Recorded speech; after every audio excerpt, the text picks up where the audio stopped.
நம்ம கோயம்புத்தூரோட one of the most luxurious furniture ஷோரூம்ஸ்ல இப்போ வேற லெவல் ஆஃபர் போயிட்டு இருக்கு.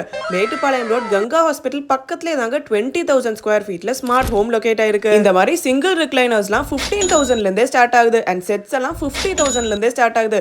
இந்த லக்ஸூரியஸான பீஸ் 2 lakhsங்க. இப்போ ஆஃபர்ல வெறும் 1,35,000 தான். இது மாதிரி இன்னும் பல மாடல்ஸ் வச்சிருக்காங்க அண்ட் எல்லாமே உங்களுக்கு பிடிச்ச கலர்ல கஸ்டமைஸ் பண்ணிக்கலாம். அண்ட் இவங்க பர்மா டீக் செக்ஷன்ல கட்டல் எல்லாமே 40% ஆஃபர்ல தராங்க. அண்ட் ஷீஷம் வுட்ல வெளியே 35,000 மேல வர கட்டிலெல்லாம் இவங்க கிட்ட ஜஸ்ட் 28,000 தான். அண்ட் நெக்ஸ்ட் இந்த sofa, cot, mattress, wardrobe, dining table, dressing டேபிள்னு ஓவராலாக வர மேரேஜ் பேக்லாம் 65,000 தான். ஆர் ஜஸ்ட் காட்டன் மேட்ரஸ் மட்டுமே நீங்கள் காம்போ பேக்கில் 22,000க்கு வாங்கிக்கலாம். இது போக இந்த மாதிரி dressing table, wardrobe and bed எல்லாம் சேர்ந்து 1 lakh வர மாதிரி நிறைய காம்போஸ் இவங்க கிட்ட அவைலபிளாக இருக்கு. அண்ட் செப்பரேட் கலெக்ஷன்ஸ்லையும் sofa, dining table, even office chairs கூட இங்கே அவைலபிளாக இருக்கு. அப்போ சீக்கிரமே ஸ்மார்ட் ஹோம் விசிட் பண்ணி பாருங்க.